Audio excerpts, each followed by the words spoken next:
Hello दोस्तों, स्वागत है आपका हमारे YouTube channel academy for learner में।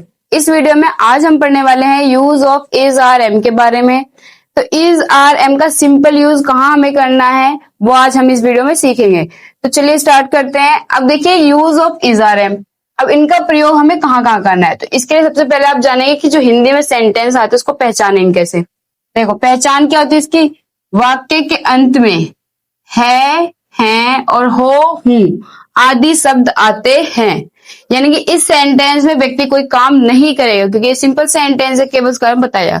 अब देखिए क्या आएगा, है, हो, हूं। इससे पता चलता है कि कार्य प्रेजेंट में है और इसे सिंपल कहते हैं। अब देखिए इसमें क्या है, जब हमें इसमें यूज करना है इज आर एम, तो इज किसके साथ यूज करेंगे, आर किसके साथ यूज करेंगे और एम किसके साथ यूज करेंगे। तो चलिए वो भी देख लेते हैं। तो इज का प्रयोग हमें करना है ही, शी, इट, दिस, दैट या कोई भी एक वचन है, सिंगुलर नंबर है, उसके साथ हमें किसका प्रयोग करना है, इज का। लेकिन आर का प्रयोग हमें कहाँ करना है, you, we, they, this, those के साथ हम किसका प्रयोग करेंगे, आर का। यानी कि जहां पे एक से ज्यादा व्यक्ति की बात की जाए वहां पे हमें आर का प्रयोग करना है। अब हमारे पास है आई, आई के साथ हमें किसका प्रयोग करना है, आई के साथ हमें यूज करना है एम का। हमेशा हमें आई के साथ किसका यूज करना होता है, एम का। अब सबसे पहले हम सीखेंगे क्या, अफर्मेटिव सेंटेंस। अब आपको ये तो पता चल गया इज आर एम का प्रयोग किस किस के साथ करना है, ही, शी, इट, दिस, दैट या कोई भी सिंगुलर नाउन है उसके साथ आप इसका प्रयोग करोगे। अगर आपके पास प्लूरल है जैसे कि you, we, they, this, those, तो उसके साथ आपको आर का प्रयोग करना है। केवल आई के साथ आपको किसका यूज करना है, एम का। तो चलिए अब देखते हैं अफर्मेटिव सेंटेंस। अफर्मेटिव सेंटेंस क्या होते हैं, अफर्मेटिव सेंटेंस वो होते हैं जिसमें स्वीकारात्मक यानी कि पॉजिटिव बातें होती हैं। अब इसको ट्रांसलेट करने के लिए सबसे पहले आपको सब्जेक्ट लिखना है, ठीक है। इसके बाद आपको इज आर एम सब्जेक्ट के अकॉर्डिंग ही लिखना है, इसके बाद ऑब्जेक्ट लिखना है। अब देखिए कैसे, सबसे पहले देखो वह विद्यार्थी है, तो कौन है विद्यार्थी, वह है। अब यहाँ पे विद्यार्थी की बात हो रही तो क्या आएगा, ही आएगा, ही। अब ही के साथ हमें किसका प्रयोग करना है, इज का। Is a student, he is a student, वह एक विद्यार्थी है। अगर यहाँ पे होता वे विद्यार्थी हैं तो होता दे आर स्टूडेंट्स। अगर होता तुम विद्यार्थी हो, you are student. Hari oh sorry, मैं लड़का हूं। अब मैं लड़का हूं तो अब देखिए मैं है तो मैं की इंग्लिश क्या होती है, आई। तो सिंपल सी बात है, आई के साथ हम एम यूज करेंगे, am a boy, I am a boy, मैं एक लड़का हूं। अब देखिए हरि और मोहन वहां हैं, कौन है, हरि और मोहन, तो दो व्यक्ति की बात हो रही है। अब देखिए Hari and Mohan are there, क्योंकि यहाँ पे एक व्यक्ति की बात नहीं हो रही है केवल हरि की, यहाँ पे दो व्यक्ति की बात हो रही है, इसलिए हमने यहाँ पे किसका प्रयोग किया है, आर का। अब देखिए यह मेरी कमीज है, तो किसकी कमीज है, मेरी कमीज है, लेकिन कौन सी, यह आ रहा है तो दिस आएगा, दिस इज माई शर्ट। अगर यहाँ पे हो तो यह तुम्हारी कमीज है तो दिस इज योर शर्ट। तो आपको ये देखना है कि सब्जेक्ट हमारा आई है तो एम यूज करना है, ही, शी, दिस, दैट, इट है तो हमें किसका प्रयोग करना है, इसका प्रयोग करना है। लेकिन अगर यू, वी, दे है तो हम किसका प्रयोग करेंगे, आर का। सिंपल है। अब आते हैं नेगेटिव पे, नेगेटिव सेंटेंस जिसमें नहीं आता है। तो हमें नहीं के लिए नोट कहाँ लगाना है, तो देखिए सबसे पहले सब्जेक्ट, फिर इज आर एम, इसके बाद आपको नोट और ऑब्जेक्ट लगाना है। अब देखो वह मेरा मित्र नहीं है, तो कौन नहीं है, वह।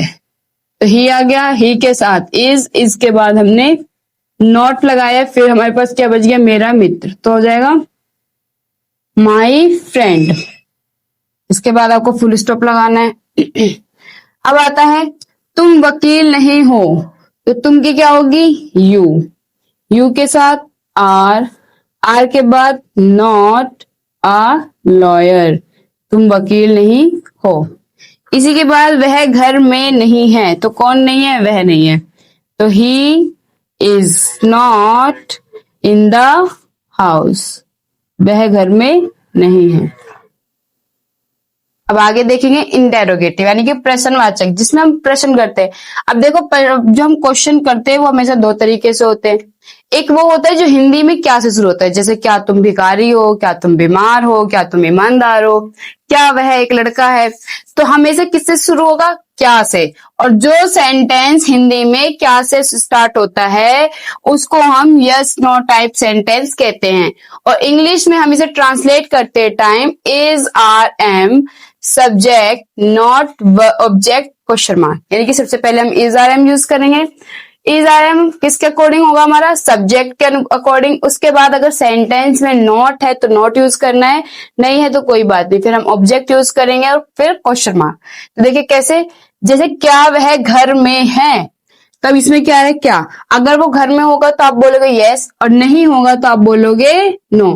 तो हमने इसका आंसर यस और नो में दोनों में कंप्लीटली दे देंगे, पूरा हो जाएगा। तो इसको हम किससे बनाएंगे, इस वाले नियम से।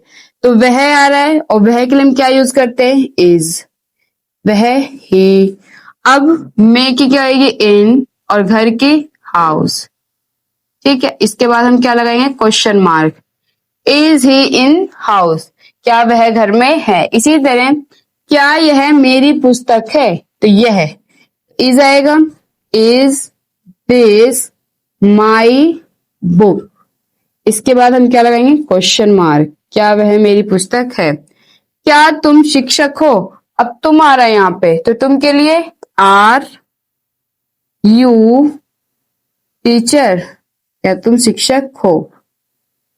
ठीक है, क्वेश्चन मार्क लगाएंगे। अब आता है हमारा नेक्स्ट, अब आता है क्वेश्चन वर्ड टाइप। ये क्या होता है, इसमें हमारे जो सेंटेंस होते हैं हिंदी में उसके बीच में क्वेश्चन वर्ड होता है। देखिए तुम्हारा नाम क्या है, तो प्रश्न शब्द क्या है, क्या। ठीक है, सेंटेंस के बीच में है। इसी तरह तुम कैसे हो, कैसे भी सेंटेंस के बीच में है। लेकिन जब हम इसे इंग्लिश में ट्रांसलेट करेंगे तो इसकी इंग्लिश आपको सबसे पहले लिखनी है, फिर आपको इज आर एम का प्रयोग सब्जेक्ट के अकॉर्डिंग, अगर नॉट है तो नॉट लिखेंगे, अदरवाइज ऑब्जेक्ट और क्वेश्चन मार्क। तो जैसे तुम्हारा नाम क्या है, तो क्या की इंग्लिश आएगी, व्हाट। फिर तुम्हारा नाम, तो नाम तो एक ही होता है तो इसलिए यहाँ पे लगाएंगे is, what is your name, और फिर उसके बाद क्वेश्चन मार्क।